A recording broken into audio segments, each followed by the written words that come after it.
Jésus avant de venir sur terre? La Bible révèle quelque chose de très profond à propos de Jésus, que beaucoup de personnes ignorent encore.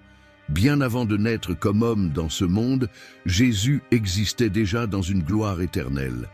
Il n'a pas commencé son histoire sur terre, mais était avec Dieu depuis le commencement, participant à chaque détail de la création.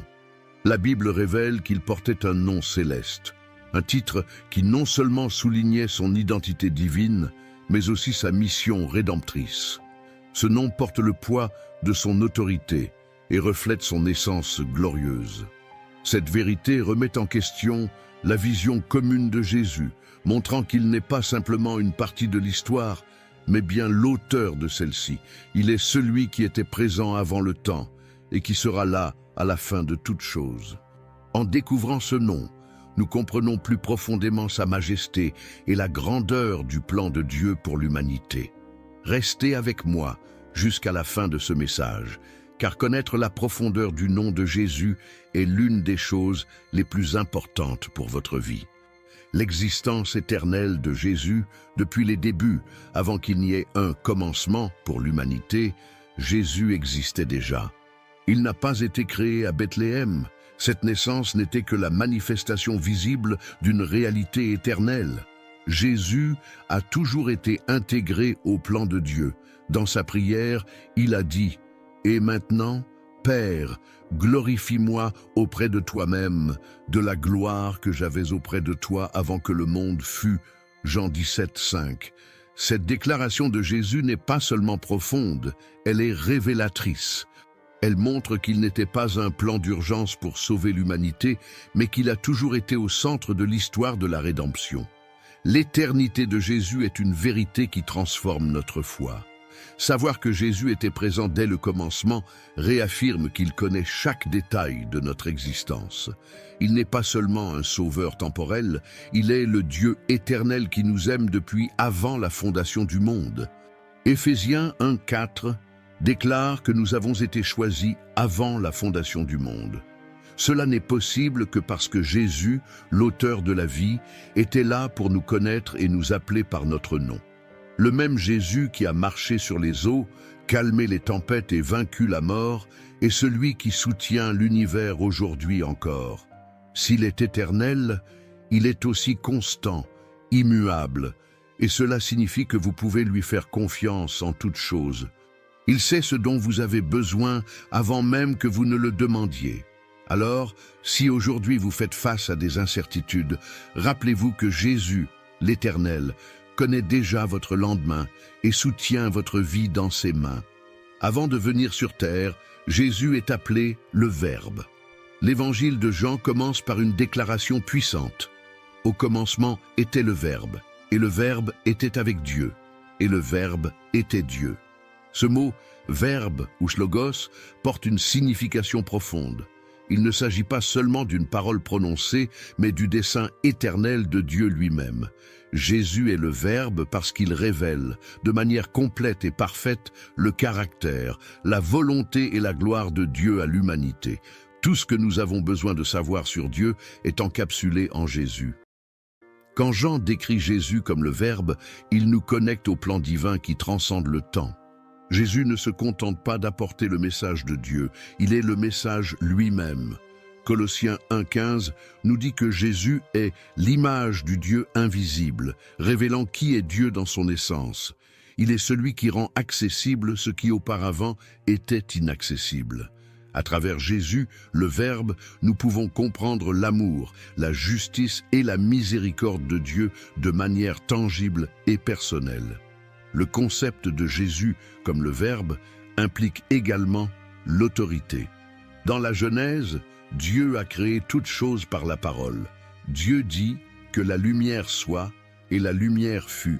Genèse 1:3.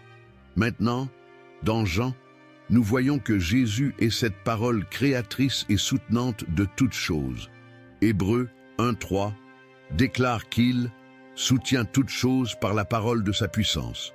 Il est le fondement de tout ce qui existe et le pont entre le ciel et la terre. En tant que Verbe, Jésus est celui qui éclaire votre chemin et met de l'ordre dans le chaos. Quand vous vous sentez perdu ou confus, rappelez-vous que la parole de Dieu est vivante et agissante. Lisez la Bible, méditez sur les paroles de Jésus, car il est le Verbe qui transforme les cœurs et renouvelle les esprits. Tout comme il a apporté la lumière au monde au commencement, il peut apporter de la lumière à vos jours les plus sombres. Si vous croyez en cette parole, écrivez dans les commentaires « Seigneur Jésus, je crois que tu apporteras de la lumière à mes jours sombres, car je mets ma confiance en toi. Amen. » Les déclarations « Je suis ». Lorsque Jésus a utilisé l'expression « Je suis », il ne faisait pas seulement une présentation, il révélait son identité divine.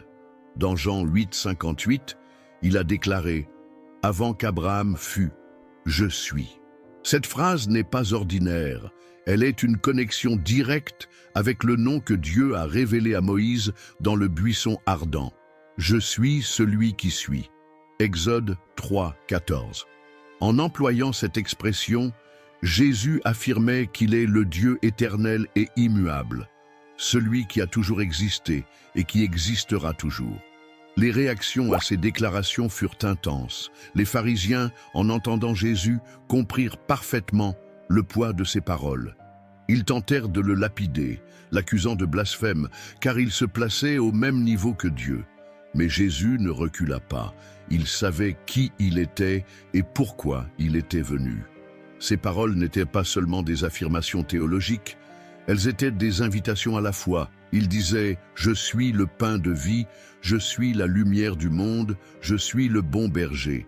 Chaque « je suis » révèle un aspect de son caractère et de sa mission rédemptrice.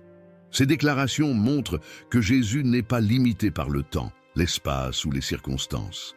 Il est le Dieu qui était présent avec Israël dans le désert, pourvoyant de la manne, et le même qui marche avec nous aujourd'hui, offrant direction et soutien. Quand Jésus dit « Je suis », il affirme être tout ce dont nous avons besoin.